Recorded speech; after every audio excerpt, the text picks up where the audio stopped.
Hi. So I'm a little nervous being up here, but I'm glad you chose me.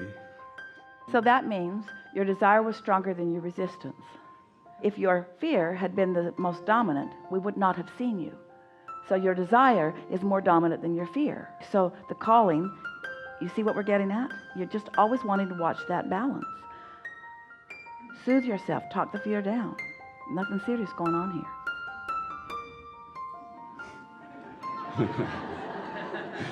Okay. So I've been working to create, quote unquote, the job of my dreams. I went back to graduate school and got a master's in astrophysics. And I've been trying to create this, something just where I love what I do, where I'm working with people that love what they do, where... So the job of your dreams, given what you've heard us talk about here, the job of your dreams keeps expanding, yes? Because you can't stall out. So it's open-ended. Yes. The ideas keep flowing. Yes. You get to dovetail with other brilliant people in a collaborative fashion where great ideas can really hatch. We can see why you'd call that the job of your dreams. We'd call it the most realistic thing that we've ever heard from anyone. It doesn't feel like a dream, it feels like a sure thing to us. But in the process, I can't see myself there. What I feel is, I feel anxious. Well, then don't try to force it, because if you try to see yourself there and can't, then you practice not being able to see yourself there. So you got to back off from it a little bit and be more general about it. So what can you see? I can see the ideas. I mean, I can see the beauty. I'm fascinated by the beauty of the universe and what's possible. So here's the thing. Remember, step one, you already launched it. You don't have to do that again. You already identified what the job of your dreams is. Step one is done. So you don't have to go back and revisit that. So now, step three is what you got to do. Focusing on the beauty of the universe, is that easy for you? Oh. If that comes easy to you, then just do that. This is so fascinating. This is so amazing. This is so incredible. Look at the synchronicity of all of this. All you have to do is be in the receptive mode, and the job of your dreams will come into your experience. At the same time, I think of all things that I should be doing, sending resumes out, talking to people, networking, following up on things that I haven't followed up on. Have you been doing that? Huh? Have you been doing some of that? I've been doing some, but not as much. How's it working out? I feel stuck. There are those who say, if you throw enough mud on the wall, some of it will stick. And we say, yes, but it always makes a big mess. What you want to do is think about, why do you want this? That's what we'd like to hear from you. Why do you want this? Why do you want this job of your dreams? What is it about it that turns you on? It's hard to explain. It's just the energy of seeing things as they are. It's like because I love the feeling of expansive thought. And I love getting to look at something differently than most others can see it. I love the mind expansion that is required in this. I love the free flowing of thought around it. I love the bigness of it. I love the massiveness of it. I love the wholeness of it. I love the perfection of it. I love the wonder of it. I love the amazement of it. I love the co-creative genius of it. I love the unknown of it. Yeah, and something else comes up. Yes? It's a connection. It's when you see these things, I don't know how to explain it, but when you see these things in the universe... Well, we do. It's what we're talking about. That's that alignment. That's what that alignment is. That's that feeling of seeing the world through the eyes of Source. Just catching glimpses of the way it all works, of the way creation happens. How do you think all of this came into being? Exactly in the same way that we're trying to help you get a car in your garage. It's exactly the same process. All of these planets spinning in their orbit in perfect proximity to each other, and beyond and beyond and beyond and beyond and beyond. All of that thought vibration that with attention to it became actualized, and with attention to it became actualized in a rhythm of perfection. Everything always working out to perfection, you see. It's no wonder that it's thrilling to you to gaze in the direction of that, to look upward and outward and onward. It's no wonder that that's thrilling to you, you see. And what feels bad to you is when you come back from all of that and try to figure out how to put a resume together. Well, it's because it's too soon for that. Let the wonder of all of that keep inspiring you. Let it build within you until what comes across in your resume, you'll be so turned in, tapped in, turned on, that what will come across is something that's so powerful that it will be undeniable. You'll present your credentials. You'll let them know that you had the stamina and the wherewithal to go to school and get the degree and learn what you needed to learn. You've got the basics. But it's not the basics that ever carry anyone to greatness. It's the alignment that carries someone to greatness. Now, maybe the basics are necessary. We really don't think that they are, but in your world, let's say that the basics are necessary and you've got those, and so now you've got the basics, but now you've got something far more. Look at the athletes out on the ball court. Look at them. They're equal height, most of them in equal weight, and they've got equal muscle capacity. But what makes the difference between those that have that eye-hand coordination? What makes the difference between those that are inspired, those that are so tuned in that they can tell what somebody else is going to do, those that see the big picture, that are looking for broader view, that know exactly where they need to be and where they want to be in the rhythm of what's going on? In other words, it's far more than just the basics. They've gone into alignment. They're using the leverage of energy that creates worlds, and that's what's flowing through them, you see. So if you will allow yourself to dream more and to feel the fullness of all of that longer, rather than doing more of that mundane stuff that everybody thinks that they need to do to jump through the hoops, so you allow yourself to rise above the fray so that you are in love with the universe and all of its possibilities, then that will come across in the way that you interview, in the way that you connect, in the way that you rendezvous with others. Possibilities.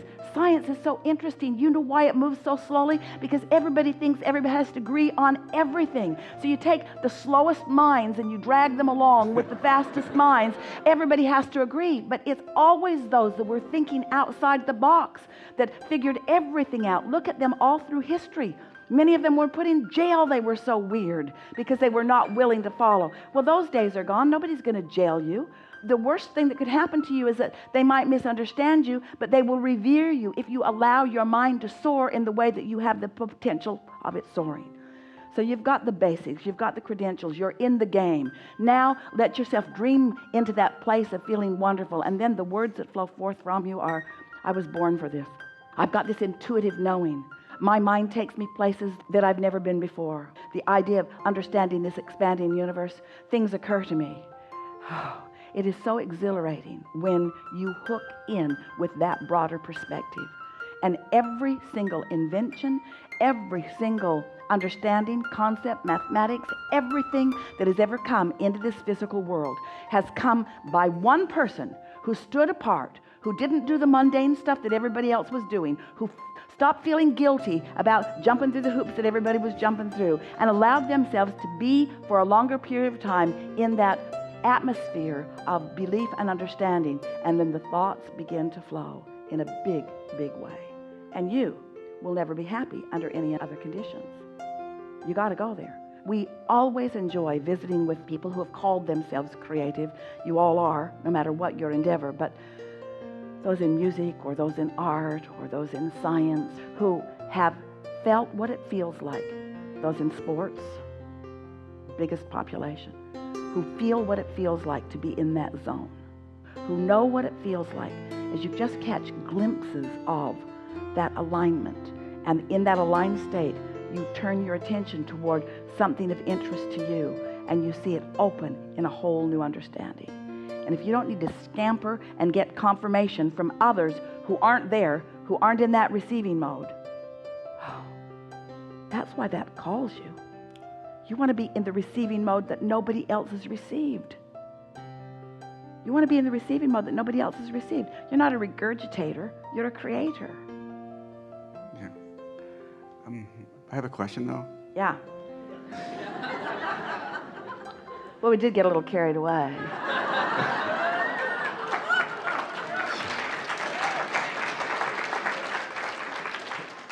So I agree with everything you say, except there's one thing that kind of sticks with me.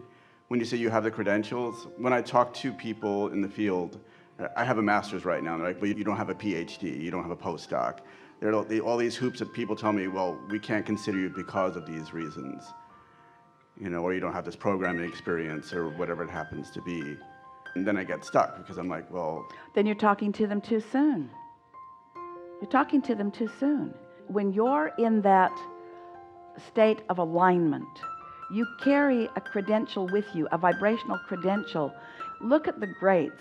What kind of credentials did Galileo have? What kind of credentials? Your credentials are the way you mundanize yourselves. Your credentials are the way you standardize yourselves. Your credentials are the way you compare yourselves in the action orientation.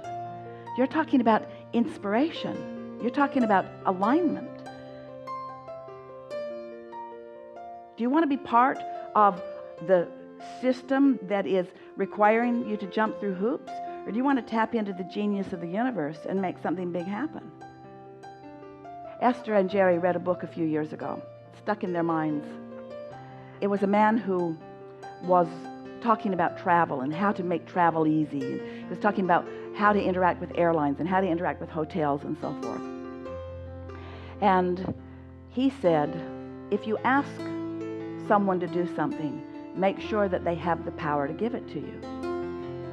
Otherwise, you're just wasting your words. You sort of get that.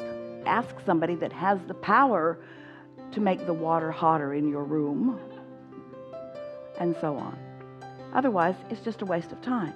So we'd like to reflect that to you by saying, when you ask those who are willing to play in the world of mundaneness to give you your certificates, then you've sort of relegated yourself to a different game than you want to play in.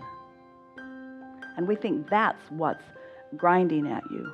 Because we don't believe that if you were a basketball player that you'd go and you'd say, I've never played, but I would like to play in the NBA, and expect to be able to play. But that's not what's going on here. You have far more vibrational credentials than you are giving yourself credit, and you're letting someone else that doesn't understand how to feel who you really are in relationship to what you really want. This is the thing that we're saying to all of you all of the time. You're looking for love in all the wrong places. You're looking for accreditation in all the wrong places. You're looking for it from other humans who cannot give it to you. Go to your source and your source will give it to you. You're looking for confidence. You're looking for clarity. You're looking for stamina. You're looking for vitality. You're looking for genius. You're looking for information. You're not going to find it there with them. They're moving paper clips around. That's their job.